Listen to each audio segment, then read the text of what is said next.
ইসলামের নাম দিয়ে, ইসলামে স্পষ্ট নারী নেতৃত্ব হারাম। নারীরা আপনার চাকরি করবে না, ব্যবসা করবে না, মানুষের কাছে যাবে না, এরকম।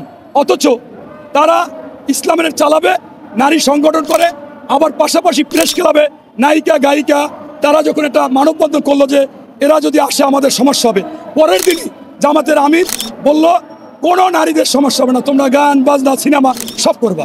তাহলে একই অঙ্গে বহুরূপ। আবার উনি আপনার আজকে যারা হিন্দু তাদেরকে নিয়ে কমিটি করতেছে। ইসলামে স্পষ্ট আছে অন্য ধর্মের লোক নেতা হতে পারবে না, তাদের নেতৃত্বে চলা যাবে না, আমার আমির হবে বা খেলাফত প্রাপ্ত হবে আমাদের মধ্যে। তাহলে আপনি আজকে যে ভোটের জন্য এই হিন্দুদেরকে নিচ্ছে, এদেরকে আমির বানাবে, এরা কি খেলাফত প্রাপ্ত হবে? এদের সাথে প্রতারণা করতেছে, এটা স্পষ্ট। এরপরে ওনরা এরকম প্রায় আওয়ামী লীগকে ক্ষমা করে দেয়, আওয়ামী লীগকে স্বৈরাচার বললে কষ্ট পায়, আবার ভারতে গিয়ে তাদের সাথে লিয়াজো করে স্পষ্ট বক্তব্য দেয়, তাদের সাথে সুসম্পর্ক রেখে নির্বাচন করতে চায়। এরপর আবার সিআই আমেরিকায় চলে যায়।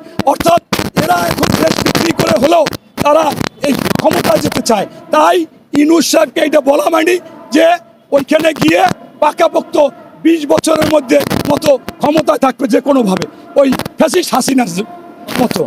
জানে আলম অপু, আপনি জানেন যে কালকে জানে আলম অপুর একটা ভিডিও ভাইরাল হয়েছে। জানে আলম অপু বলছে যে এই যে চাঁদাবাজি, এই চাঁদাবাজির সাথে শুধু আসিফ মাহমুদ, উপদেষ্টা আসিফ মাহমুদ জড়িত।